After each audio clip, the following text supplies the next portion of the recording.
Ya puji Tuhan saudara, selamat pagi, selamat berjumpa dalam kasih Kristus. Shalom. Gimana kabar saudara? Luar biasa puji Tuhan. Karena kita menyembah Allah yang luar biasa. Saudara, kita mengucap syukur pada Tuhan kalau pagi hari ini kita ada dalam keadaan tubuh yang sehat, kita ada di rumah Tuhan, kita boleh beribadah bersama-sama dan akan menerima berkat-berkat rohani. Ya, mari saudara kita akan persiapkan diri kita akan masuk dalam doa. Saya undang untuk kita berdiri bersama-sama, kita akan berdoa. Mari kita berdoa. Pertolongan pada kita dalam ibadah minggu yang kudus ini adalah datang daripada Tuhan yang telah menciptakan langit, bumi dan segala isinya.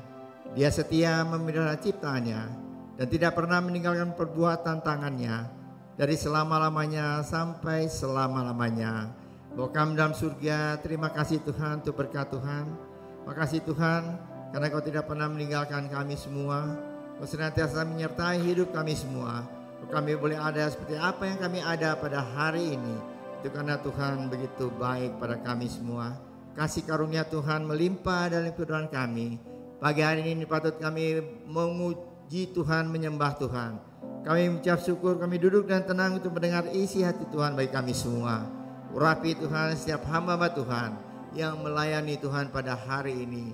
Baik Aser, Kolektan, pemain musik, WL, single, AVD dan hamba Tuhan yang akan memberitakan firman Allah. Mari Tuhan urapi dan urapan khusus dari surga. Kuasa Roh Kudus juga akan menguasai kami semua. Sehingga Tuhan kami boleh merasakan suasana surga di dalam ibadah ini. Dan dalam ibadah ini nama Tuhan dipermuliakan. Kami berdoa untuk saudara-saudara kami dalam perjalanan ke antara mereka Tuhan. Tibakan tempat ini, kumpulkan kami bersama. Berkati kami bersama-sama. Terima kasih Bapa. Dalam nama Tuhan Yesus Kristus kami sudah berdoa dan mengucap syukur. Mari sama-sama kita katakan amin. Amin. Shalom saudara. Sekali lagi lebih semangat, boleh shalom. Saudara boleh lihat kanan kiri dulu dan mungkin menyapa 1, 2, 3 orang, 4 orang. Iya, saudara-saudara seiman kita yang akhirnya 1 minggu kemudian hari ini kita bertemu kembali untuk memuji nama Tuhan. Amin. Ada sukacita pada pagi hari ini? Saudara, kita udah ada di penghujung 2023. Gak nyangka ya, 1 bulan lagi kita masuk ke tahun yang baru. Mungkin 2023 kita mengalami banyak tantangan, banyak masalah. Tapi kita percaya kita punya Tuhan yang besar, amin. Kurang keras amin ya, kita punya Tuhan yang besar, ada amin. Dan Dia ada di dalam kita, betul? Amin, boleh kasih kemuliaan buat Tuhan kita. Yes, mari kita mau memuji Dia. Kita mau tinggikan nama Dia, kita mau berikan segalanya bagi Tuhan. Come on.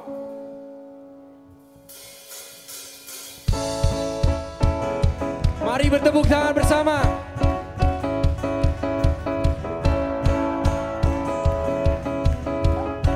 Let's shout.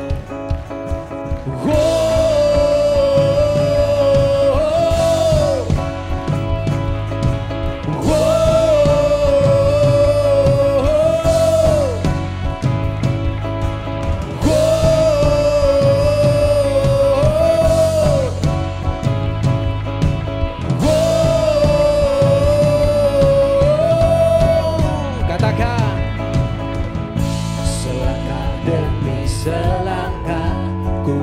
Tiada lelah sekalipun ku berjalan dalam lembah kekelaman. Ku tak takut, ku tak gentar, semua musuh gemetar.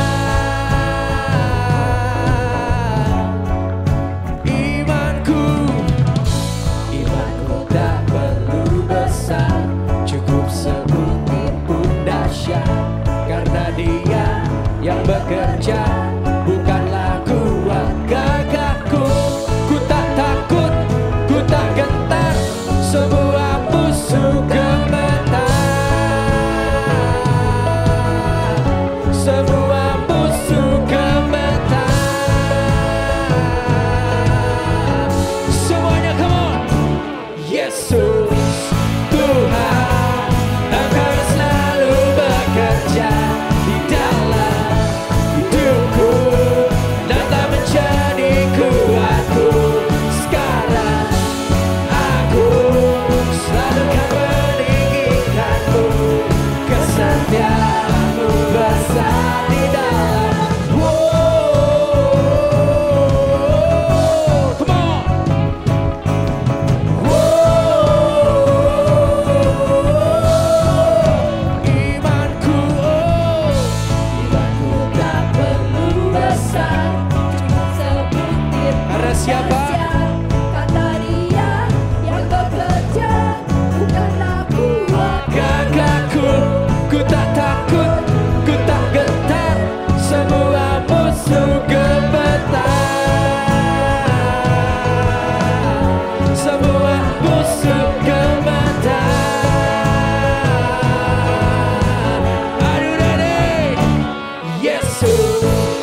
Dia adalah Allah yang ajaib, amin. Masih mau berikan yang terbaik buat Tuhan? Amin. Kasih kemuliaan buat Tuhan kita yang dahsyat dan ajaib. Haleluya. Come on.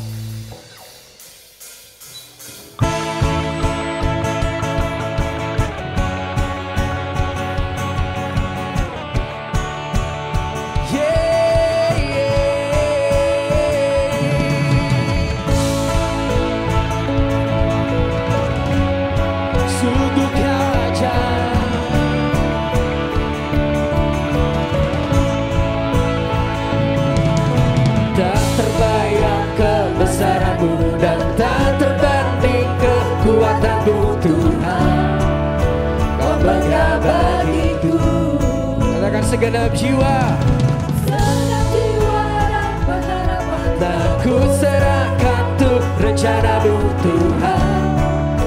Kau raja atasku, oh hanya Kau, hanya Kau layak ditinggikan. Semuanya mau angkat tangan bagi Tuhan, katakan.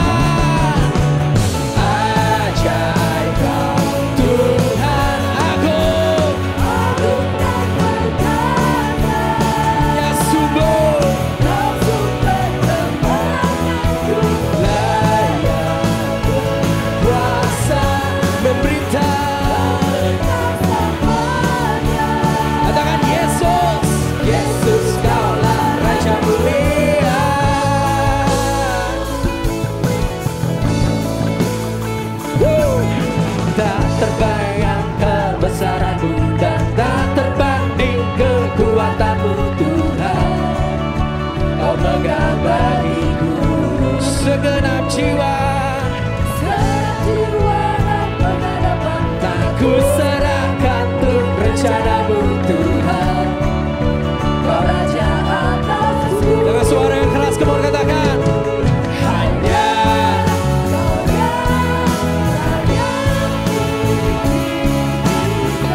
Are you ready?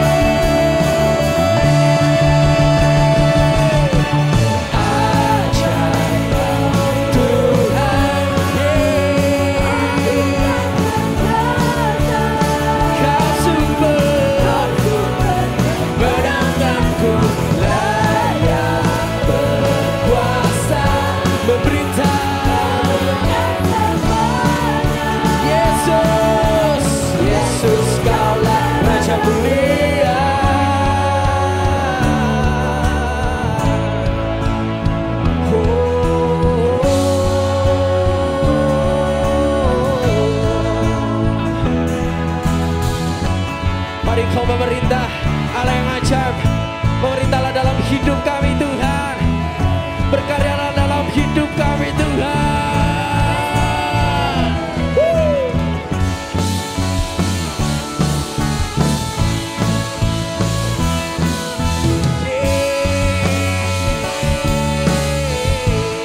Semuanya katakan.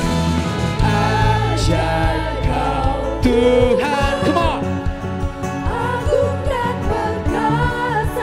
Bisa lebih keras dari ini, come on. Kau sumber kemenanganku, layak berkuasa, memberita semuanya. Siap, Yesus Kaulah Raja mulia, ajaib Tuhan.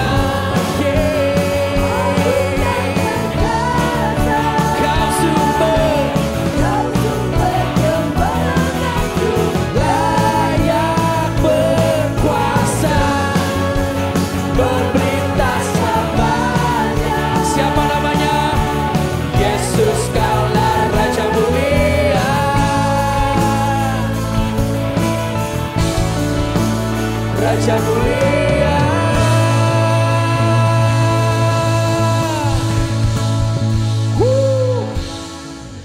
Sungguh Engkau Allah yang ajaib Tuhan. Kalau kami melihat Tuhan, sungguh perjalanan tahun ini, mungkin ini tahun yang mengerikan Tuhan bagi banyak orang Tuhan.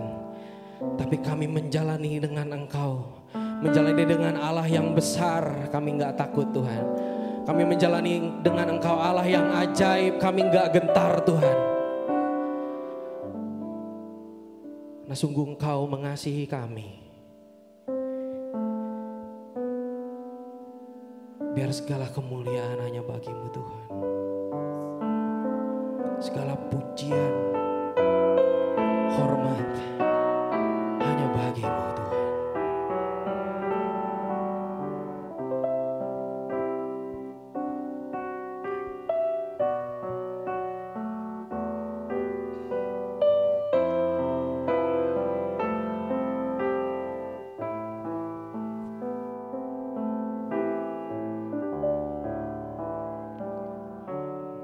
Hatimu terukir namaku, di matamu terlukis wajahku, bukan karena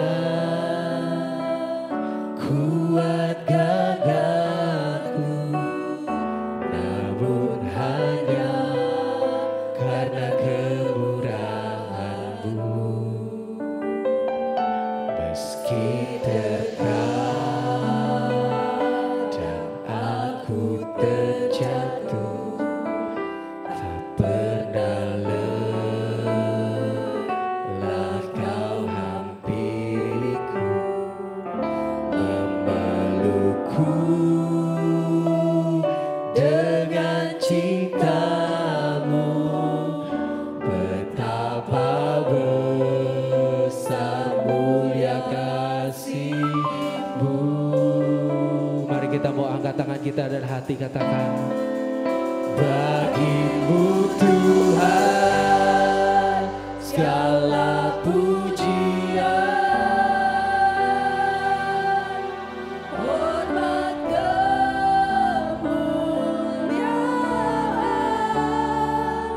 tiada ternilai, salib-Mu Tuhan, sungguh berharga Engkau, Yesus. boleh kasih kemuliaan buat Tuhan kita. Haleluya. Meski terkadang aku terjatuh, tak pernah lelah Kau hampiriku. Kau memeluk kami Tuhan. Dengan cinta-Mu, betapa besar mulia kasih-Mu, kasih-Mu. Oh, bagi-Mu Tuhan, amin. Segala pujian, hormat kemuliaan,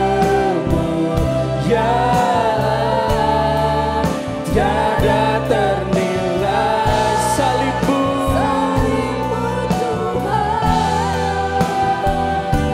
sungguh berharga. Katakan bagi-Mu Tuhan segala pujian, Hormat kemuliaan, tiada ternilai, salib-Mu Tuhan, sungguh berharga Engkau, Yesus.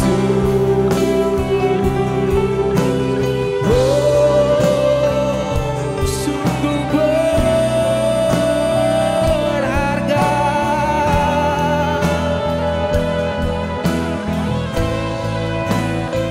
Sungguh Kau berharga Tuhan. Kami mau angkat suara kami mau angkat tangan kami mau angkat hati kami, katakan, Bagi-Mu Tuhan segala pujian, katakan hormat hormat kemuliaan, tiada ternilai salibmu.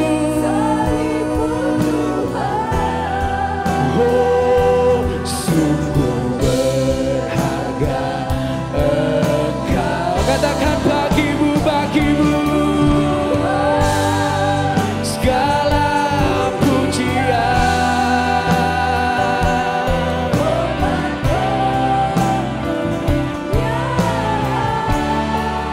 Tiada ternilai salibmu Tuhan, sungguh berharga Engkau Yesus, sungguh berharga Engkau Yesus. Bagi Dia segala hormat kami, segala pujian, segala kemuliaan hanya bagimu Tuhan.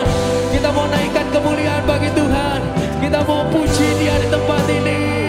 Mari sama-sama kita katakan, bagi Dia segala pujian, hormat serta syukur kekal selamanya. Bagi Dia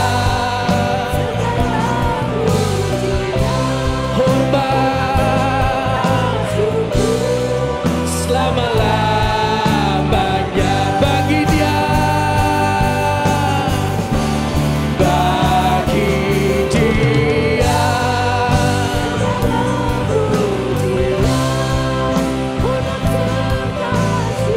lawat kami Tuhan.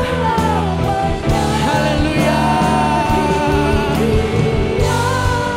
Segala pujian, hormat serta syukur selama-lamanya. Bagi Dia segala pujian, kekal. Bagi Dia segala pujian, hormat serta syukur selama-lamanya. Selama-lamanya.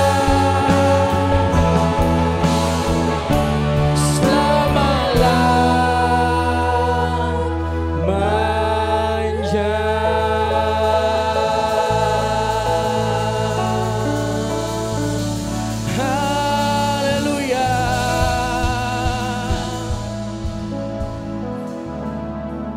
Haleluya Tuhan. Hanya Engkau yang layak terima pujian dan hormat dan kemuliaan selama-lamanya Tuhan. Sungguh kami enggak layak untuk menerima kasih-Nya Engkau Tuhan. Tapi Engkau sungguh-sungguh betul-betul mengasihi kami Tuhan. Sehingga ini hidup kami Tuhan, memberikan hormat, pujian kami hanya bagi Engkau Tuhan. Terima kasih ya Bapa, terimalah pujian penyembahan kami hanya bagi Engkau Tuhan. Hanya di dalam nama Tuhan Yesus Kristus. Semua orang yang percaya sama-sama kita katakan amin. Silahkan duduk Bapak Ibu.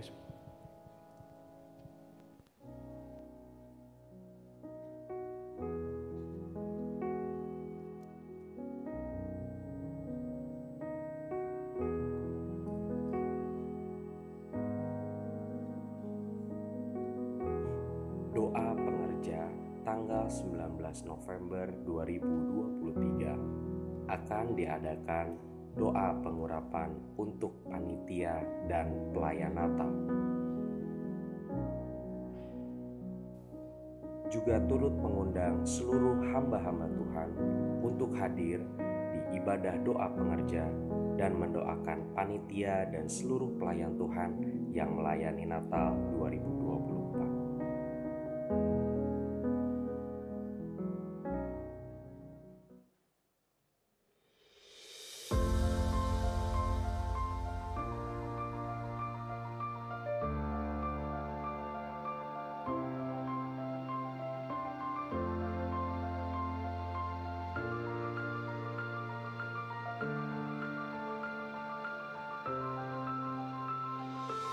Pendidikan adalah pilar penting bagi masa depan suatu bangsa.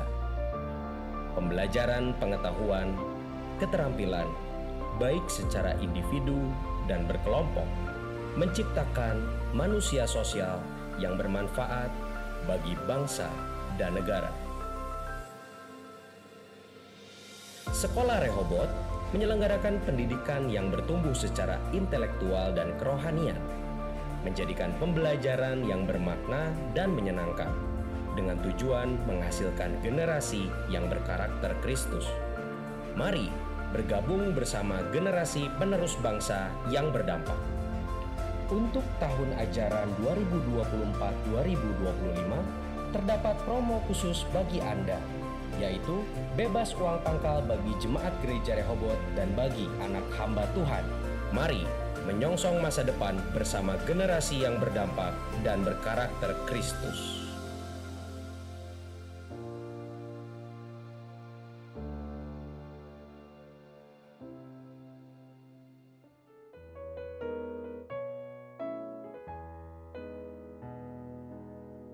Shalom Bapak Ibu Saudara, berhubung Natal kali ini telah dekat, kami segenap panitia ingin melibatkan seluruh jemaat gereja Rehobot untuk berpartisipasi dalam Natal kali ini.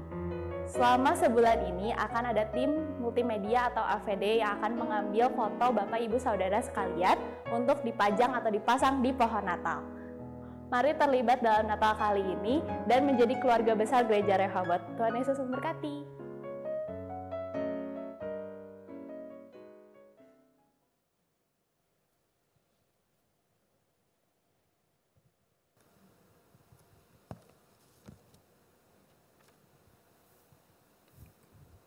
Mari kita masuk dalam doa. Bapa dalam surga, kembali kami datang padamu.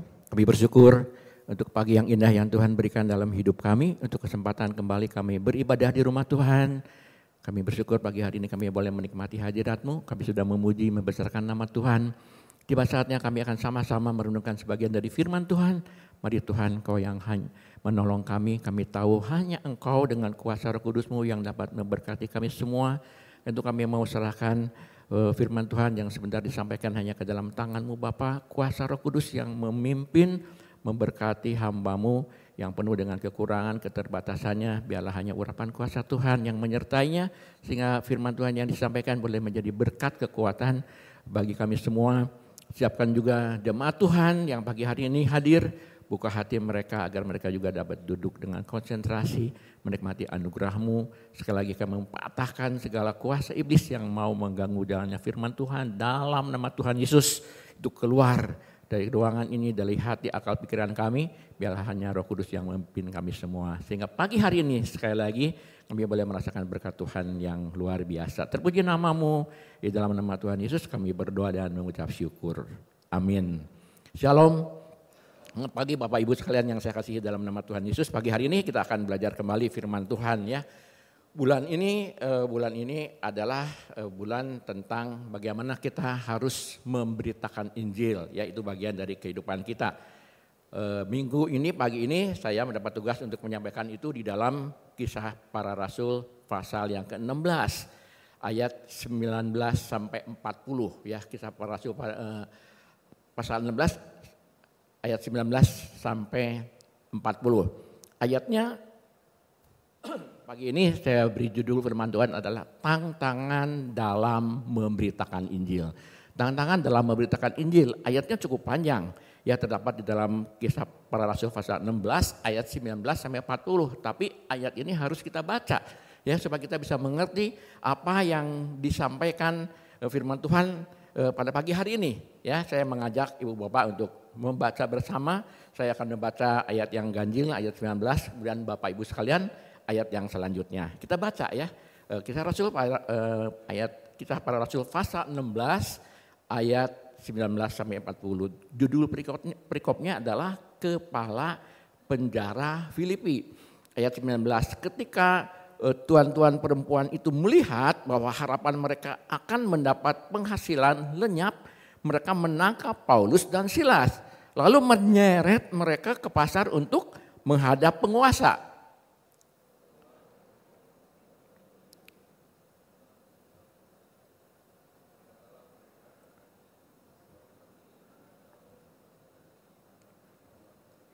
Ayat 21, dan mereka mengajarkan adat istiadat yang kita sebagai orang Rom tidak boleh menerimanya atau menurutinya. Ayat 22,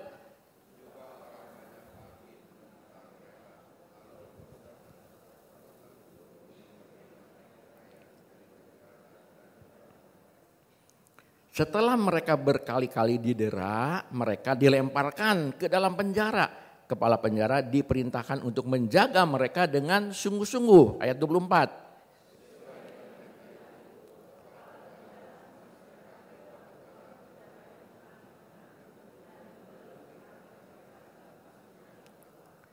Tetapi kira-kira tengah malam Paulus dan Silas berdoa dan menyanyikan puji-pujian kepada Allah, dan orang-orang hukuman lain mendengarkan mereka. Ayat 26.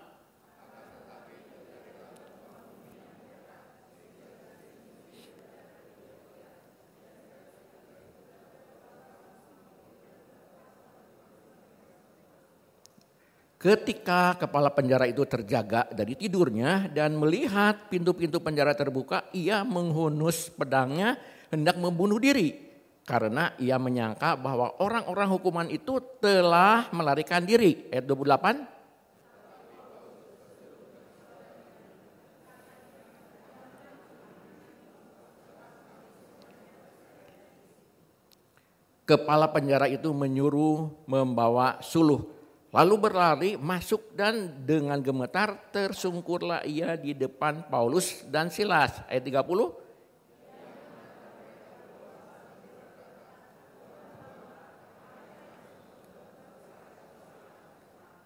Jawab mereka, percayalah kepada Tuhan Yesus Kristus dan engkau akan selamat, engkau dan seisi rumahmu. Ayat 32.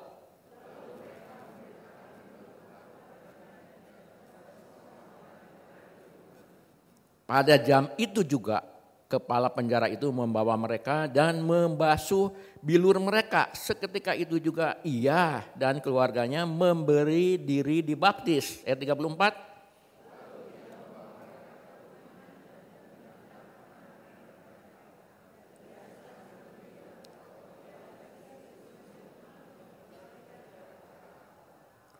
Setelah hari siang, pembesar-pembesar kota menyuruh pejabat-pejabat kota pergi kepada kepala penjara dengan pesan, lepaskanlah kedua orang itu. Ayat 36.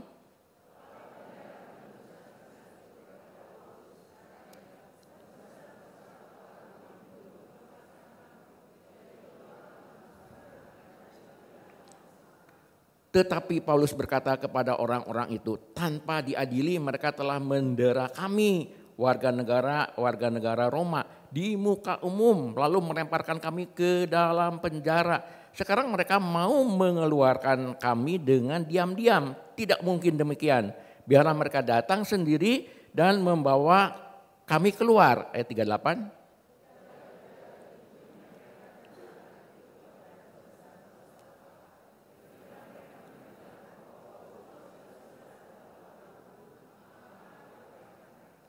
Mereka datang minta maaf, lalu membawa kedua rasul itu keluar dan memohon supaya mereka meninggalkan kota itu. Ayat 40. Ya, kita sudah membaca bagaimana kisah dari kepala penjara Filipi. Bapak Ibu sekalian, firman Tuhan tentang penginjilan, pemberitaan Injil itu seringkali disampaikan. Mungkin seringkali diulang-ulang dengan tujuan supaya kita jemaat Tuhan mengingat ada satu pesan penting yang Tuhan sampaikan kepada kita.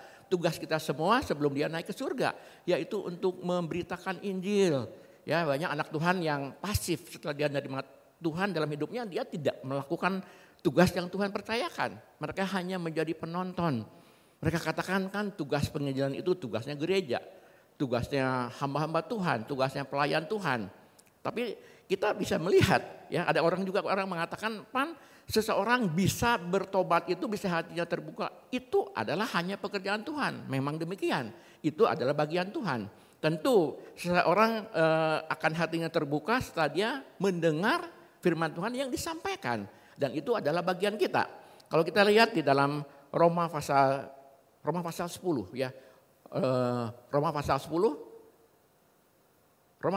ayat 13 sampai 14. Roma pasal 10 ayat 13 14 firman Tuhan mengatakan demikian. Roma pasal 10 ayat 13 sampai 14, sebab barang siapa yang berseru kepada nama Tuhan akan diselamatkan. Tetapi bagaimana mereka dapat berseru kepadanya jika mereka tidak percaya kepada Dia? Bagaimana mereka dapat percaya kepada Dia jika mereka tidak mendengar tentang Dia? Bagaimana mereka mendengar tentang Dia jika tidak ada yang memberitakannya? Jadi ayat ini mengingatkan memang seseorang itu diselamatkan hanya karena anugerah, karena kasih karunia Tuhan. Itu baginya Tuhan. Bagian kita adalah sebagai anak Tuhan memberitakan, menyampaikan itu kepada orang-orang di sekitar kita agar mereka boleh ya menerima berita tentang Injil dan mereka boleh diselamatkan oleh Tuhan Yesus. Bapak Ibu sekalian, pagi hari ini kita mau belajar dari Rasul Paulus. Siapa dia? Seorang yang dulunya pembenci orang Kristen. Dia senang sekali untuk menganiaya orang Kristen. Setelah dia bertobat, ketemu Tuhan secara pribadi di Damsyik, hidupnya berubah. Dia melakukan apa yang Tuhan mau. Dia memberitakan Injil penuh dengan semangat. Ya, di dalam Kisah Rasul yang kita baca tadi itu adalah dalam misi pengabaran Injil yang kedua. Ya, yang pertama itu terdapat di dalam Kisah Rasul pasal 13 ayat 1 sampai Kisah Rasul 14 ayat 28. Kalau saudara baca di rumah, dia mulai menginjili, menyampaikan kabar baik ya kepada orang-orang banyak kota yang dia hampiri. Ini adalah misi yang kedua. Dia mau mengulang kembali apa yang sudah ia sampaikan. Kemudian dia akan melakukan misi yang ketiga di dalam Kisah Rasul pasal 18 ayat 23 sampai Kisah Rasul 21 ayat 16. Dan setelah itu firman Tuhan katakan dia ditangkap, dia dipenjara. Tapi dia tidak pernah berhenti untuk terus memberitakan firman Tuhan. Di dalam penjara dia menulis surat-surat kiriman yang begitu terkenal. Banyak memberkati kita semua ya. Tulisan-tulisan di dalam penjara. Itu dilakukan oleh Rasul Paulus sampai dia akhirnya sampai akhir hidupnya dia melakukan hal yang demikian, ya hal yang demikian. Dan pagi ini kita mau lihat bagaimana ketika kita diberikan perintah untuk memberitakan kebenaran firman Tuhan, itu adalah bukan hal yang mudah. Ya, kita semua menyadari untuk memberitakan firman Tuhan itu bukan hal yang mudah. Kita belajar hari ini di dalam kisah kepala penjara Filipi bahwa kita harus siap menghadapi tantangan. Ya, kita harus siap menghadapi tantangan ketika kita melakukan tugas yang Tuhan berikan dalam hidup kita. Kita harus siap untuk menerima tantangan. Saudara, saya katakan sekali lagi enggak mudah untuk memberitakan kebenaran firman Tuhan. Karena iblis berusaha sekuat tenaga untuk menjegal kita, untuk menggagalkan kita, untuk menghalangi kita, untuk mengangkat kita, untuk kita tidak melakukan itu. Ya, karena iblis tidak mau ada satu orang pun yang selamat.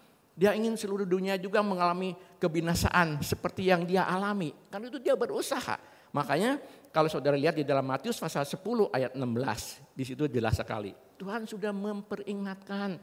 Tuhan sudah memberitahukan kepada kita. Memang enggak mudah ya untuk memberitakan kebenaran firman Tuhan. Untuk melakukan amanat agung. Dalam Matius pasal 10 ayat 16 Tuhan Yesus katakan, kita ini seperti domba di tengah serigala. Ini perkataan Tuhan Yesus. Enggak mudah karena kita seperti domba di tengah serigala. Kita harus cerdik seperti ular dan tulus seperti merpati. Saudara baca di dalam Matius 10 ayat 16 sampai 33 dengan jelas Tuhan katakan bahwa kita akan menghadapi banyak tantangan. Kita mungkin akan ditangkap, akan didera, akan didesah saudara. Kita mungkin akan disidang, diintegrasi dan sebagainya. Tapi Tuhan katakan dengan jelas, jangan kamu takut. Karena aku yang menyertai engkau. Karena roh Bapakku yang akan menyertai. Dikatakan roh Bapakku, Roh Kudus sendiri akan menyertai kehidupan kita. Ya, ketika kita menghadapi tantangan apapun, saudara jangan takut. Karena ada janji Tuhan yang menyertai kehidupan kita. Hari-hari ini kita boleh melihat ya di dalam channel YouTube banyak kisah tentang orang-orang yang bagaimana mereka mengalami intimidasi, mengalami tekanan, mengalami banyak persoalan dengan hidupnya karena dia memberitakan Injil. Banyak sekali saudara bisa melihat kesaksian-kesaksian mereka. Mereka mengalami banyak hal-hal yang tidak enak dalam hidup mereka. Ya, bahkan banyak yang dipenjara. Itu adalah satu tantangan tentu bagi kita semua, bahwa kita harus siap menghadapi tantangan. Tetapi sekali lagi bersyukur bahwa kita tidak pernah ditinggalkan oleh Tuhan. Ya, di dalam ayat yang tadi kita baca, kita lihat di dalam ayat yang ke-19b itu dikatakan mereka menangkap Paulus dan Silas, lalu menyeret mereka ke pasar untuk menghadapi penguasa. Ya, kita baca ayat tadi, saudara sekalian. Di sini Rasul Paulus itu difitnah, ada hoax yang disampaikan. Ternyata fitnah dan hoax itu bukan hanya sekarang, zaman dulu sudah ada, saudara. Ya, dia difitnah, di hoax, dikatakan dia sedang mengacaukan kota. Orang ini berbahaya. Dia mengacaukan kota. Dia memberikan ajaran-ajaran yang tidak sesuai bagi orang-orang Romawi. Ya, padahal itu tidak dilakukan oleh Rasul Paulus. Ya, kalau sekarang mungkin ini kena ayat-ayat tentang penistaan agama. Ya, mereka direkayasa demikian agar mereka itu bisa ditangkap dan dilakukan hal-hal yang mungkin dapat menyusahkan mereka. Sebenarnya yang terjadi kan tidak seperti tadi. Rasul Paulus tidak pernah mengacau kota. Rasul Paulus tidak mengajarkan hal-hal yang bertentangan, saudara sekalian. Dia barusan di dalam ayat sebelumnya, di dalam ayat sebelum, kalau saudara baca di rumah ayat yang 13 selanjutnya, dia barusan melepaskan roh iblis yang ada di seorang hamba perempuan. Ada seorang hamba perempuan yang di dalamnya ada roh iblis, sehingga hamba perempuan itu bisa melakukan tenungan, bisa melakukan ramalan. Wah, ramalannya selalu tepat, ramalannya selalu jitu. Tentu banyak orang yang memakai dia dan itu menguntungkan, dia punya majikannya. Dan ketika itu hamba perempuan tadi terus mengikuti Rasul Paulus. Rasul Paulus merasa terganggu dan dia mengusir roh jahat, roh setan yang ada di dalam hamba perempuan tadi. Sehingga perempuan tadi, hamba tadi tidak lagi bisa melakukan tenungan. Dan tentu majikannya merasa rugi. Ini masalahnya. Tapi dibikin hoax, dibikin pemfitnahan, ya, pemutarbalikan. Mungkin dimasukkan dalam pasal-pasal penistaan agama. Sehingga akhirnya kita lihat tadi, mereka menangkap Paulus dan Silas, lalu menyeret mereka ke pasar untuk menghadapi penguasa. Kemudian Rasul Paulus di pasar itu dia didera, ya, dia dibuka bajunya, punggungnya didera dengan cambuk, ya, didera dengan cambuk, dan setelah itu dia dimasukkan ke dalam penjara. Bayangkan, saudara, dia tidak melakukan apapun juga, seperti apa yang firman Tuhan katakan, dia tidak melakukan kejahatan, dia tidak mencuri, dia tidak merampok, dia tidak berbuat apapun, tetapi karena dia mau menyatakan Tuhan bagi orang-orang di sekitarnya, dia harus mengalami ini. Ya, kita harus siap mengalami tantangan, karena memang ini adalah kebenaran firman Tuhan. Kita melihat bagaimana dia mengalami sesuatu yang sungguh-sungguh tidak mengenakan bagi dirinya. Ya, ketika dia harus disesah, punggungnya penuh dengan luka, penuh dengan bilur, tidak sampai itu dia harus dipasung. Ya, sekarang mungkin kita nggak pernah lihat tentang pemasukan, tapi zaman dulu itu seperti tadi. Ya, kakinya dipasung oleh kayu yang begitu besar sehingga dia susah untuk bergerak. Bayangkan, ya, apa yang sedang dia alami, apa yang dia sedang cerita pada saat itu. Tapi kita bersyukur, firman Tuhan Yesus selalu mengingatkan kita. Ibu bapak sekalian, di dalam Matius pasal 5, ya. Matius pasal 5 ayat 10 sampai 12. Ini adalah perkataan Tuhan Yesus sendiri untuk meneguhkan kita pada pagi hari ini. Ini adalah khotbah di bukit. Matius 5 ayat 10 sampai 12 mengatakan demikian. Berbahagialah orang yang dianiaya oleh sebab kebenaran, karena merekalah yang mempunyai kerajaan sorga. Berbahagialah kamu jika karena aku kamu dicela dan dianiaya dan kepadamu difitnahkan segala yang jahat. Pas sekali dengan apa yang dialami oleh Rasul Paulus, ya. Dia difitnah jika dengan hal yang demikian. Bersukacita dan bergembiralah karena upahmu besar di sorga. Sebab demikian juga telah dianiaya nabi-nabi yang sebelum kamu. Ya, tantangan di dalam penginjilan itu memang ada. Tuhan sudah mengingatkan itu dalam kita. Sekali kita bersyukur, Tuhan tidak pernah tinggalkan. Bahkan ada satu janji yang indah. Ya, ketika kita lakukan semuanya ini, yang katakan berbahagialah. Karena orang-orang yang demikian yang mempunyai kerajaan sorga. Ya, karena upahmu yang upahmu akan menanti engkau dalam kerajaan sorga. Ya, kita bisa melihat hari-hari ini. Ya, sekali lagi banyak sekali orang-orang yang mengalami. Ya, ada seorang hamba Tuhan, seorang wanita Bagaimana dulu dia belum mengenal Tuhan, setelah dia mengenal Tuhan, wah hatinya begitu luar biasa. Dia begitu bergejolak ingin menyampaikan kabar baik, terutama buat keluarganya sendiri yang belum mengenal Tuhan. Dia berusaha melakukan hal yang tadi. Dia berusaha melakukan tadi, tapi apa yang dia alami? Firman Tuhan memang demikian. Ya ketika dia menyampaikan kepada orang tuanya, ayahnya begitu marah, ayahnya begitu murka. Ya dia mau membunuh anak perempuan tadi. Anak perempuan tadi tidak bergeming ya. Dia tetap, walaupun dia harus meninggalkan rumah, dia tetap melakukan apa yang Tuhan mau. Wah luar biasa. Dia lakukan itu melalui YouTube channel, ya melalui ibadah online yang diadakan setiap hari. Dan itu memberkati 5 bangsa di negara ini. Karena begitu banyak orang, begitu banyak jemaatnya puluhan ribu yang melihat, menonton, menyaksikan pemberitaan firman Tuhan melalui kehidupannya, hidupnya jadi berkat. Dia sudah mengalami ini, tapi itulah yang Tuhan janjikan. Dia boleh menjadi alat kemuliaan Tuhan bagi banyak orang. Mungkin hari-hari ini juga ada jemaat yang mengalami ya di dalam keluarganya ketika kita menyampaikan kabar baik buat orang yang kita kasihi, buat keluarga kita, keluarga besar kita, mungkin kita dikucilkan, mungkin kita dicoret dari kartu keluarga, mungkin kita disingkirkan agar kita tidak mempunyai hak waris. Banyak saudara, dan saya tahu di dalam jemaat Rehoboth ada yang mengalami demikian. Kita mengalami demikian ketika kita menyampaikan kebenaran itu buat keluarga kita. Mungkin ada juga orang yang dimusuhi di kantornya, di tempat kerja, di tempat lingkungan ketika dia mulai menceritakan kabar baik tentang Tuhan. Dimusuhi, ditandai, ini rumahnya, rumah si Anu. Wah ini adalah orang yang mungkin mesti dijauhi oleh lingkungannya, karena lingkungannya mungkin banyak yang belum mengenal Tuhan. Banyak yang mengalami demikian. Mungkin juga ada anak sekolah yang mengalami hinaan, ya disingkirkan, dibully kata orang. Karena dia juga ingin menyampaikan itu. Ya setelah dia menerima keselamatan yang dari Tuhan, walaupun dia masih muda, dia semangat. Banyak yang mengalami hal yang demikian. Tetapi firman Tuhan tadi mengingatkan, berbahagialah, bertahanlah. Karena orang yang demikian memiliki kerajaan surga. Amin. Upah tersedia bagi orang yang bertahan di dalam setiap tantangan yang kita hadapi ketika kita menyampaikan kebenaran firman Tuhan.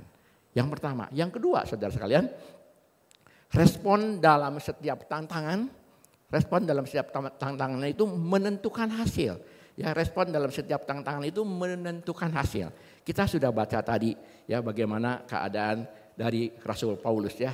Rasul Paulus yang begitu secara fisik sangat menderita, secara fisik sangat menyedihkan ya. Dia harus mengalami secara badan terpuruk ya. Dia mengalami luka, dia harus dipasing, dia tidak bisa berbuat apa-apa. Mungkin respon Rasul Paulus bisa secara negatif. Dia mungkin marah-marah pada Tuhan, ngambek sama Tuhan, ngomel-ngomel. Wah, dia bersungut-sungut, dia tidak terima. Mungkin bisa, kan dia nggak berbuat apa-apa. Dia nggak berbuat jahat, tidak melakukan apa-apa. Tetapi dia melakukan sesuatu perintah Tuhan, mengalami hal demikian.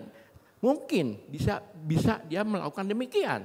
Dia bisa melakukan sumpah serapah kepada Tuhannya. Tetapi tadi kita sudah baca bagaimana respon dari Rasul Paulus. Dia tidak melakukan hal demikian. Apa yang dia lakukan? Firman Tuhan tadi katakan di dalam ayat yang ke-25. Ya, 25 tadi dikatakan, tetapi kira-kira tengah malam Paulus dan Silas berdoa dan menyanyikan puji-pujian kepada Allah dan orang-orang hukuman lain. Dan orang-orang hukuman lain mendengarkan mereka. Dia tidak mengumpat, dia tidak marah, dia tidak ngamuk, dia tidak melakukan apa buat Tuhan. Tapi dia berdoa dengan sungguh. Dia menaikkan pujian dengan sungguh. Kenapa saya katakan dia berdoa dengan sungguh, menaikkan pujian dengan sungguh? Tadi ayat firman tadi mengatakan dia berdoa dengan keras. Tidak setengah hati, tidak ragu-ragu, aduh malu nanti didengar. Kan di sekitarnya banyak orang tahanan. Ya, tidak dilakukan demikian, dia berdoa dengan sungguh. Berdoa dengan suara keras sampai para tahanan tadi mendengar doa Paulus. Dia menaikkan pujian dengan begitu keras. Orang-orang mendengar apa yang dinaikkan oleh pujian yang dinaikkan oleh Rasul Paulus. Dan apa yang terjadi? Ketika Paulus berdoa dengan sungguh, dia tetap bersyukur kepada Tuhan. Ada mujizat yang Allah lakukan. Luar biasa saudara, melihat hal yang demikian. Sehingga pintu-pintu yang terkunci terbuka melalui apa? Gempa bumi yang besar. Yang mungkin hanya terjadi gempa bumi lokal yang terjadi di Banjarmasin tadi. Gempanya cukup besar, pintu-pintu bisa terbuka. Belenggu-belenggu bisa terlepas. Wah, satu hal yang luar biasa. Suatu yang dahsyat. Karena ketika dia merespon yang baik, ketika dia menghadapi tantangan. Ya, firman Tuhan di dalam 1 Tesalonika 5. 1 Tesalonika pasal 5 ayat 17 sampai 18. Firman Tuhan mengatakan demikian. Tetaplah berdoa, mengucap syukurlah dalam segala hal. Sebab itulah yang dikehendaki Allah di dalam Kristus Yesus bagi kamu. Ini ditulis oleh Rasul Paulus, kiriman surat kepada jemaat di Tesalonika. Kemudian di dalam Yakobus pasal 5 ayat 16 dikatakan, doa orang benar bila dengan yakin didoakan sangat besar kuasanya. Respon yang dilakukan oleh Rasul Paulus itu adalah suatu hal yang positif. Sekali lagi, dia tidak mengumpat, dia tidak sumpah serapah, tetapi dia menaikkan doa yang sungguh kepada Tuhan, bersyukur untuk apapun yang Tuhan berikan, ya, sehingga terjadi satu mukjizat yang besar. Karena itu Rasul Paulus mengingatkan kepada jemaat, kepada kita sekalian, apapun yang kita hadapi hari-hari ini tetaplah berdoa. Bersyukurlah untuk apa yang Tuhan berikan. Walaupun keadaan tidak baik, kalau kita bersyukur itu berarti kita mengimani bahwa Allah turut bekerja dalam setiap kehidupan kita untuk mendatangkan kebaikan. Allah tidak pernah jahat, Allah tidak pernah berbuat jahat. Di setiap masalah kehidupan kita, Dia selalu berbuat baik bagi kita. Dia menjadikan satu kebaikan untuk hidup kita. Jadi penting ketika kita menghadapi masalah, tantangan, ketika kita tantangan dalam memberitakan Injil, tantangan dalam hidup kita, respon kita menentukan hasilnya seperti apa. Kalau saudara tetap bersungut-sungut, pasti saudara akan semakin terpuruk. Saudara tidak akan mengalami apa-apa. Tapi kalau saudara mau tetap berdoa, bersyukur kepada Tuhan, mukjizat Tuhan disediakan untuk orang yang percaya. Doa orang benar dengan sungguh didoakan, itu besar kuasanya. Mungkin hari-hari ini saudara sedang mengalami kunci-kunci yang tertutup dengan pekerjaan saudara, dengan usaha saudara, kunci-kunci yang tertutup, sedang mengalami kesulitan.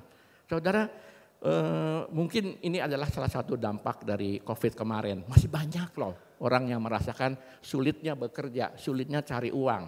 Itu bukan berita bohong, itu bukan berita hoax ya, bahwa kita sedang dalam kesulitan. Itu benar, diberitakan di dalam berita-berita di televisi, di media massa dan sebagainya. Banyak orang yang malah demikian.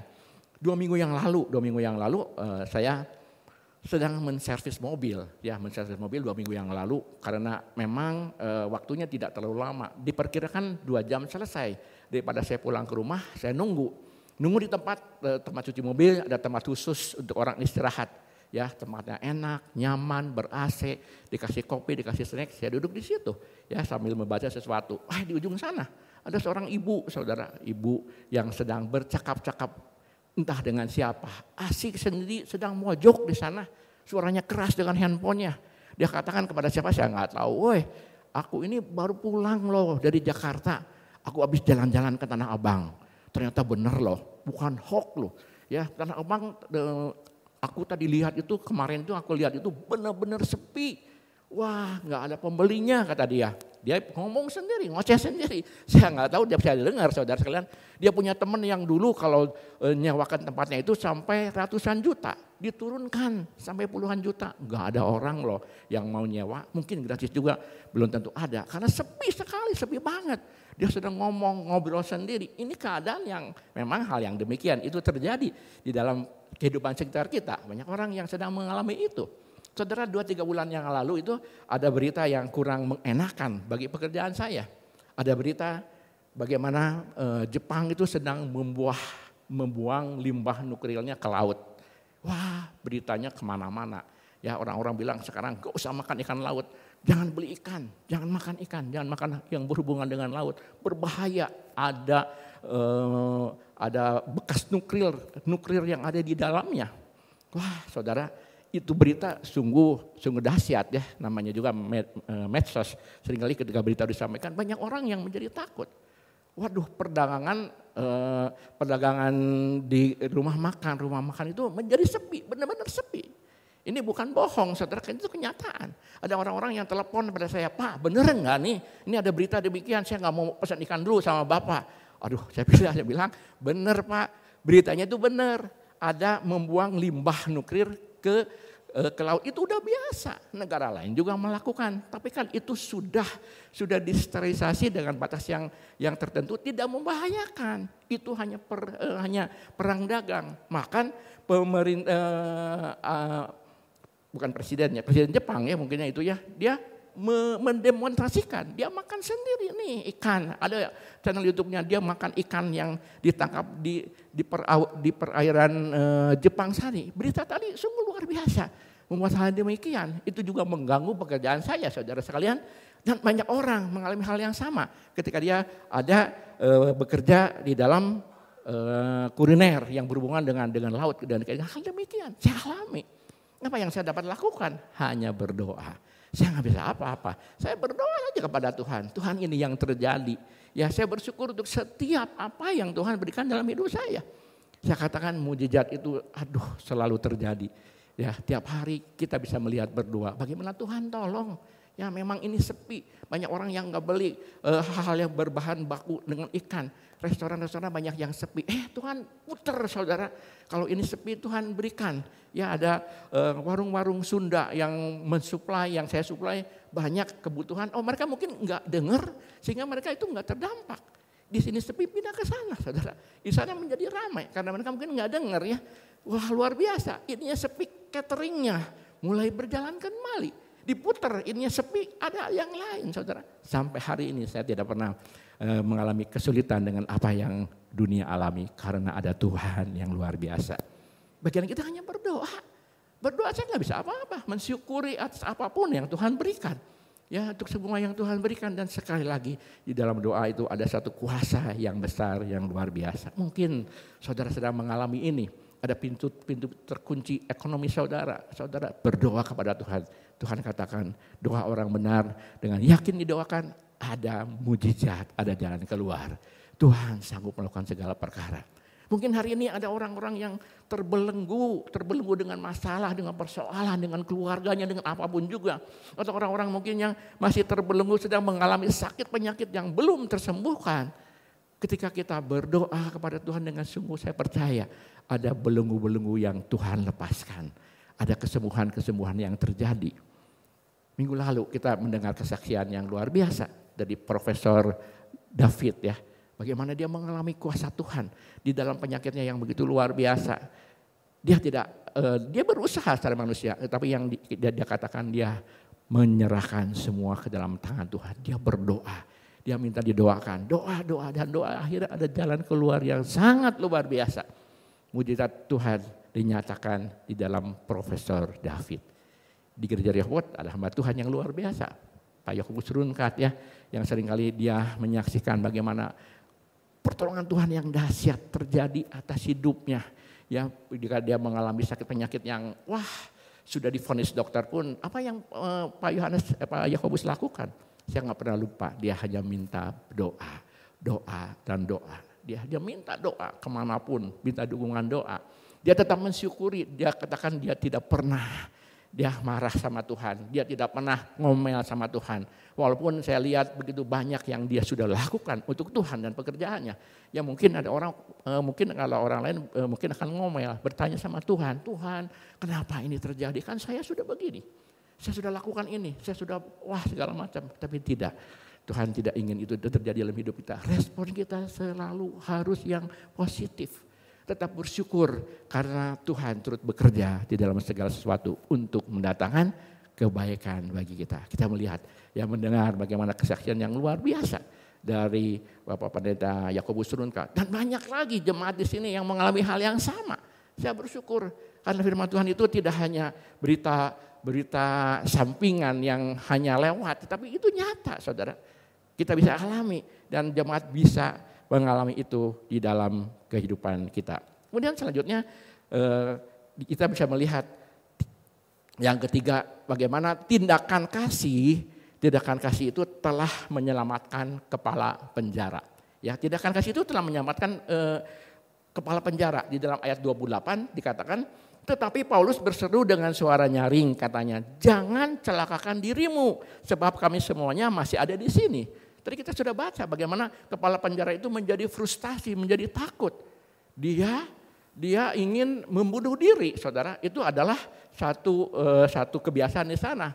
Orang itu bertanggung jawab memang. Dia diberi tanggung jawab untuk mengawasi tawanannya, terutama tentu Paulus dan Silas. Tapi ketika dia lihat, ya dia merasakan juga gempa, lihat pintu-pintu yang terbuka luar biasa, belenggu-belenggu yang terlepas, dia begitu takut.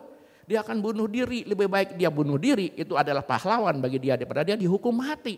Ya ketika dia akan bunuh diri, ada kasih yang Rasul Paulus sampaikan. Ya dia katakan, tetapi Paulus berseru dengan suara nyaring katanya, jangan celakakan dirimu sebab kami semua masih ada di sini.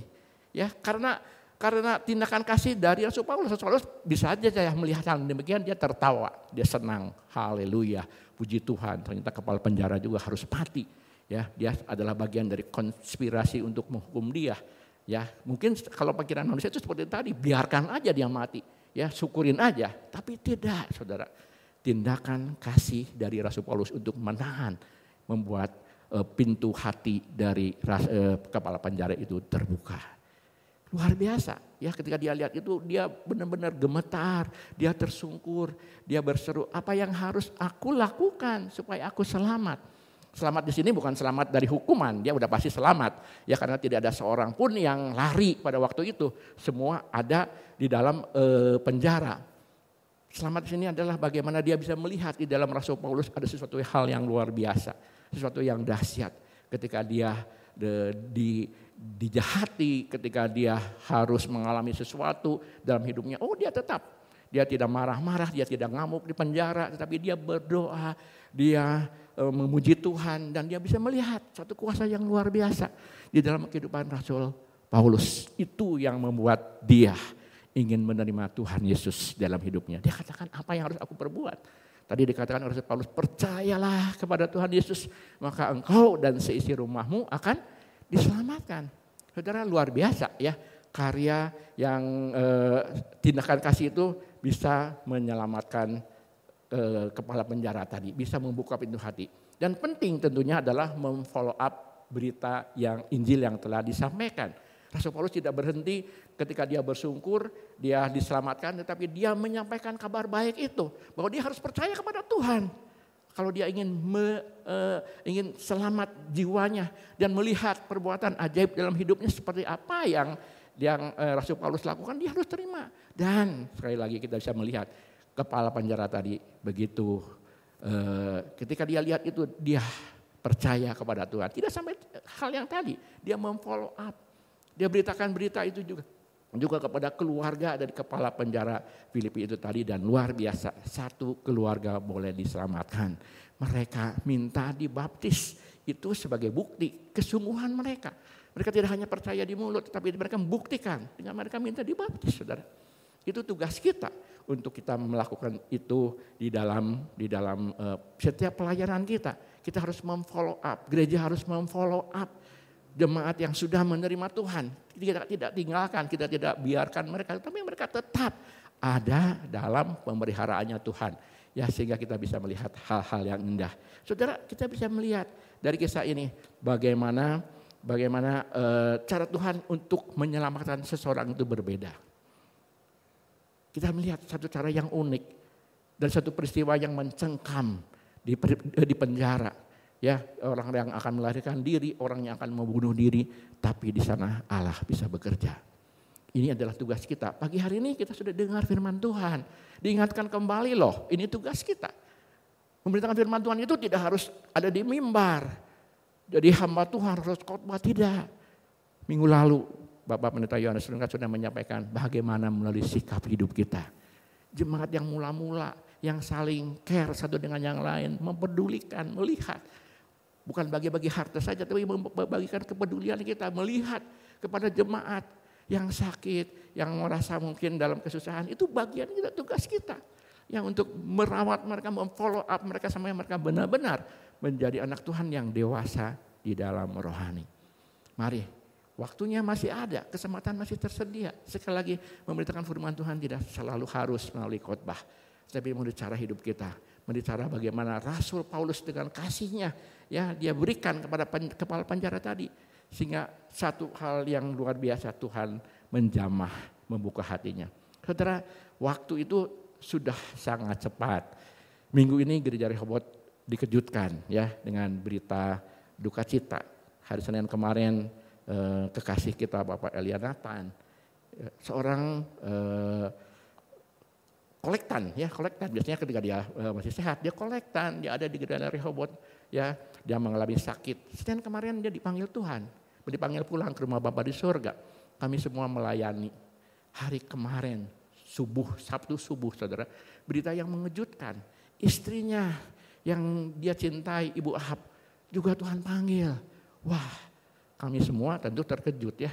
Senin lalu baru kami melayani Bapak Elia. Kemarin malam kami juga melayani Ibu Ahab. Itu adalah kehidupan. Tidak pernah ada seorang tahu kapan Yesus datang, kapan Tuhan manggil hidup kita. Hidup ini adalah kesempatan ya, selagi kita masih ada, mari kita mau melayani Tuhan, mau memberitakan Injil agar melalui hidup kita banyak orang yang datang kepada Tuhan. Amin. Kita nyanyikan satu pujian. Hidup ini adalah kesempatan. Kita berdiri, kita nyanyikan pujian ini ya. Hidup ini adalah kesempatan. Kita berdiri, menyanyikan pujian ini untuk kita merespon juga apa yang firman Tuhan sampaikan. Ya, jangan sampai kita hanya mendengar, hanya pasif, hanya nonton. Tapi biarlah kita juga mau tergerak selagi waktu masih ada. Kita mau melakukan buat Tuhan, menyaksikan siapa Tuhan. Ya, di dalam segenap kehidupan kita, keluarga kita, lingkungan, tempat kerja atau dimanapun ya, supaya banyak orang yang boleh datang kepada Tuhan. Kita nyanyikan pujian ini. Hidup ini adalah kesempatan. Hidup ini untuk melayani Tuhan. Jangan sia-siakan waktu yang Tuhan beri. Hidup ini hanya sementara. Hidup ini adalah kesempatan. Hidup ini untuk melayani Tuhan. Jangan sia-siakan waktu yang Tuhan beri. Hidup ini hanya sementara. Oh Tuhan, pakailah hidupku selagi aku masih kuat. Bila saatnya nanti ku tak berdaya lagi, hidup ini sudah jadi berkat. Oh Tuhan, pakailah hidupku selagi aku masih kuat. Bila saatnya nanti ku tak berdaya lagi, hidup ini sudah jadi berkat. Sekali lagi kita katakan, oh Tuhan, pakailah hidupku selagi aku masih kuat. Bila saatnya nanti ku tak berdaya lagi, hidup ini sudah jadi berkat. Hidup ini sudah jadi berkat. Bapa dalam surga, kembali kami datang padamu. Kami bersyukur pada pagi hari ini kembali firman Tuhan sudah mengingatkan betapa hidup ini anugerah, hidup ini kasih karunia yang Tuhan berikan. Kami tidak mau berdiam diri setelah kami menerima keselamatan yang dari Tuhan. Engkau menginginkan, Engkau mengamanatkan kami untuk menjadi bagian dalam memberitakan Injil kepada orang-orang di sekitar kami, kepada keluarga kami, keluarga besar kami, teman, kenalan, sahabat, siapapun juga. Mereka perlu kabar baik dan kami tahu Tuhan mempercayakan itu dalam hidup kami. Karena itu Tuhan tolong kami. Jangan biarkan kami sia-siakan waktu yang Tuhan beri. Kami tidak tahu Tuhan sampai sejauh mana Tuhan memberikan waktu kesempatan dalam hidup kami. Kami tidak tahu kapan Tuhan datang. Kami tidak tahu kapan kami tinggalkan dunia ini. Tapi sekali lagi ketika kami masih ada dalam dunia ini, satu kesempatan yang indah untuk kami menjadi bagian dari anugerah Tuhan. Untuk menyampaikan kabar baik dan kami bersyukur karena kami tidak pernah sendiri. Ada Roh Kudus yang menyertai kehidupan kami dan kami mau selalu tetap berdoa, bersyukur untuk apapun yang Tuhan berikan dalam hidup kami. Kami tahu untuk menyampaikan berita Injil bukan hal yang mudah, banyak tantangan. Tapi sekali kami bersyukur akan janji Tuhan. Biarlah Tuhan, apapun yang kami hadapi dalam hidup ini, kami mau tetap berdoa dan bersyukur karena kami tahu Tuhan begitu baik dalam hidup kami. Rancanganmu begitu indah dalam hidup kami. Hamba-Mu boleh berhenti berbicara. Biar Roh Kudus terus ingatkan itu dalam hidup kami. Terpuji nama-Mu. Dalam nama Tuhan Yesus kami berdoa dan mengucap syukur. Amin. Silakan duduk.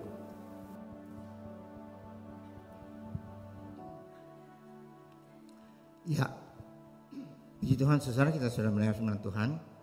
Ada seorang hamba Tuhan berkata demikian. Kalau saudara hanya menikmati keselamatan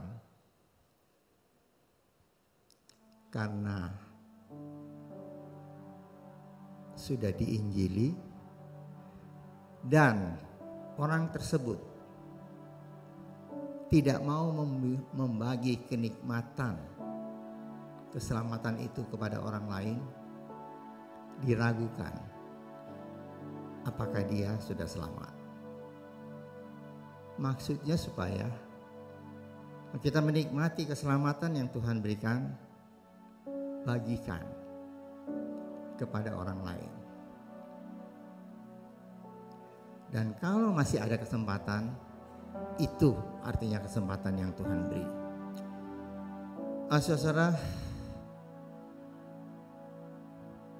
minggu lalu itu keluarga besar Gereja Rehoboth membuat kebaktian duka cita. Pertama, waktu hari Senin telah dipanggil pulang oleh Bapa di surga, Bapak Elia Nathan. Memang beliau sudah stroke itu kira-kira 4 tahun 3 bulan. Sebelumnya pada saat dia sehat, dia datang terus di kebaktian.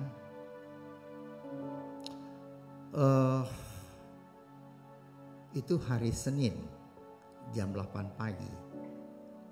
Terus saudara, beda 4 hari 17 jam. Kalau dijumlahkan semua 113 jam antara Bapak Elia Nathan dipanggil Tuhan, hari Jumat, hari Sabtu pagi subuh istrinya dipanggil pulang oleh Tuhan. Jaraknya saudara cuma 113 jam. 4 hari 17 jam.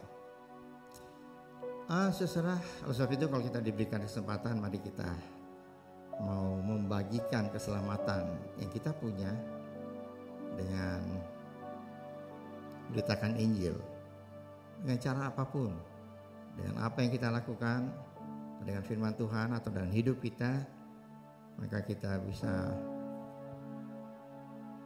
membawa orang lain untuk menerima Tuhan dan diselamatkan. Itu saudara, dalam tempo 4 hari itu anak-anaknya dia bilang, sebenarnya kita tuh mau jalan-jalan sama mama, sama maminya gitu. Karena sudah 4 tahun 3 bulan mendampingi papinya, yaitu Pak Elianatan, kena stroke. Tapi pada saat mereka mau jalan ke Jakarta, kejadiannya di rest area, si ibu Ahabnya lemes waktu itu. Lemes, dia pergi ke klinik dan gak jadi ke Jakarta, pulang ke Bandung. Sampai di Bandung, dia sampai di rumah nih, makin lemes. Dan anak-anaknya bilang bawa aja ke ICU, dibawa ke ICU dan Tuhan panggil. Saudara, rencana anak-anaknya gagal total oleh sebab tidak ada kesempatan lagi untuk menyenangkan hati maminya yang sudah capek ya. Saudara, itu yang terjadi. Lagi sekali, kalau Tuhan memberikan kesempatan bagi kita untuk melakukan sesuatu untuk Tuhan, lakukanlah. Supaya pada saat Tuhan panggil, kita sudah menjadi berkat bagi orang lain. Saudara, satu pengumuman adalah, kalau sudah lihat di screen tadi tentang anak-anak sekolah yang bersekolah di sekolah Kristen Rehoboth, itu dari TK sampai ke SMA. Saudara, mereka bukan hanya diberikan pelajaran sekuler, yang tentu hasilnya banyak saudara. Tentu kalau diceritain anak-anak yang dari sekolah dari Rehoboth, terus ada yang sampai mempunyai posisi-posisi tertentu dalam perusahaan atau lanjutkan ke luar negeri, tentu screennya terlalu lama ya. Tapi kalau saudara mau mencari informasi lebih banyak lagi untuk anak, cucu atau keponakan saudara atau siapapun yang mau sekolah, atau saudara mau cari informasi yang lebih lagi, itu saudara dibuka booth-nya di depan lift lantai 1. Itu ada teras sedikit situ. Nah, di situ ada booth-nya dan saudara boleh bertanya di sana sehingga saudara bisa memberikan keterangan apabila ada orang lain yang mau bertanya ya tentang sekolah Rehoboth. Baik, terima kasih untuk perhatian saudara. Sekali lagi kita masuk dalam bulan ke-11, setelah itu bulan ke-12. Minggu depan kalau saudara perhatikan di screen, di pengumuman, doa pengerja itu mendoakan untuk ya saudara kita yang bertugas di dalam perayaan Natal atau kegiatan akhir tahun. Kegiatan akhir tahun itu saudara bukan cuma perayaan Natal ya, perjamuan kudus akhir tahun dan juga kegiatan kebaktian istimewa tahun baru tanggal 1. Itu semua termasuk kegiatan yang kita doakan. Nah, kita akan doakan bersama-sama supaya semuanya dapat berjalan dengan lancar dengan pertolongan Tuhan. Baik, terima kasih untuk perhatian saudara. Kita berdiri bersama-sama, kita akan tutup ibadah kita dengan doa. Mari kita berdoa. Bapa kami dalam surga, terima kasih Tuhan untuk berkat Tuhan bagi kami semua. Kami sudah mendengar firman Tuhan. Kami mau Tuhan tidak hanya menikmati sendiri akan keselamatan yang Tuhan berikan, tapi kami membagikan itu kepada orang lain dimanapun kami berada, supaya mereka pun boleh menerima keselamatan seperti apa yang kami terima. Terima kasih Bapa untuk berkat Tuhan. Kami tetap berdoa Tuhan untuk semua, untuk koordinator Natal yang mempersiapkan semua kegiatan akhir tahun, supaya semuanya boleh berjalan dengan baik, dengan lancar, dengan pertolongan Tuhan. Makasih Tuhan. Kami tetap berdoa untuk pemerintah kami yang mempersiapkan untuk pemilu tahun depan, baik caleg, baik pun pemilu, pemilihan presiden dan wakil. Mari Tuhan Kau sediakan ikut campur tangan dalam segala sesuatu. Kami berdoa untuk TNI dan Polri supaya Tuhan mereka boleh menjaga keamanan di negeri ini dengan sungguh-sungguh. Dan Tuhan, semua rencana-rencana untuk tahun depan pemilu boleh berjalan dengan tenang, dan siapapun yang akan terpilih itu semua adalah kehendak Tuhan yang akan memimpin bangsa dan negara kami menjadi negara yang lebih maju pada tahun-tahun depan. Terima kasih Bapa untuk berkat Tuhan. Kami mau Tuhan juga memberikan persembahan dan memberikan perpuluhan yang Tuhan punya. Ajar pada kami untuk memberikan yang terbaik, karena Tuhan sudah memberikan yang terbaik bagi kami, yaitu keselamatan dan hidup yang kekal. Terima kasih Bapa untuk berkat Tuhan. Kami akan masuk dalam minggu yang baru berjalan bersama Tuhan. Kepercayaan Kau tidak pernah meninggalkan semua kegiatan kami, baik usaha kami, perusahaan kami, pekerjaan kami, sekolah dan kuliah, anak-anak dan cucu kami, semuanya Tuhan berkati dengan berkat dari surga. Sehingga pada minggu depan kami ada di tempat ini untuk mengucap syukur atas kasih karunia Tuhan yang begitu besar yang Kau nyatakan dalam kehidupan kami semua. Terima kasih Bapa.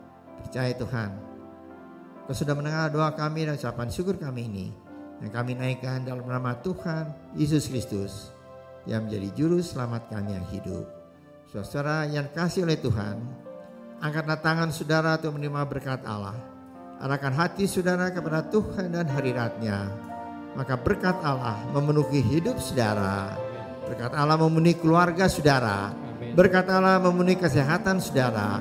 Berkat Allah memenuhi pekerjaan saudara. Dan jadilah berkat dimanapun saudara berada.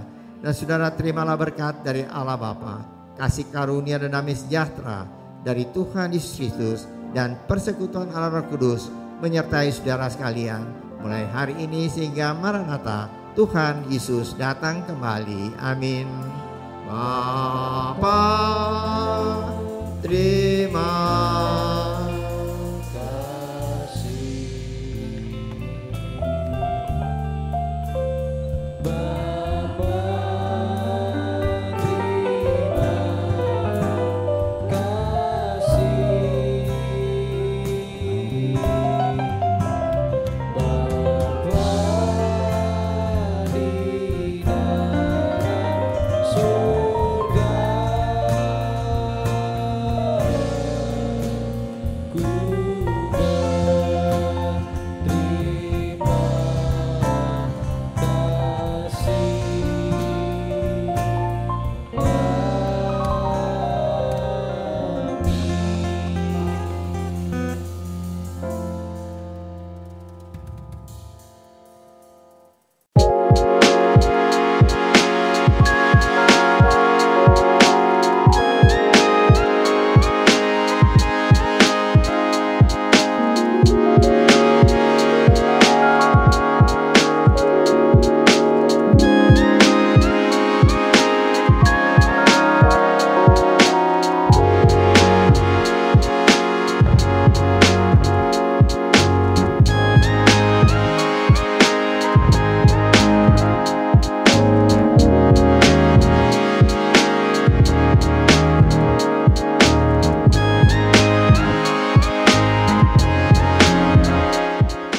Kalau kita punya Tuhan yang melihat, kita punya Tuhan yang maha kuasa, kita punya Tuhan yang mencukupi, yang menyediakan.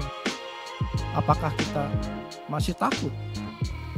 Bapak Ibu Saudara semua, penampakan Kristus bukan hanya menunjukkan bahwa Yesus bangkit, tetapi juga memanggil murid-muridnya ke jalan yang seharusnya. Dan hal ini juga berbicara kepada setiap kehidupan kita saat ini. Kristus hadir untuk memanggil kita kembali ke dalam jalan yang seharusnya.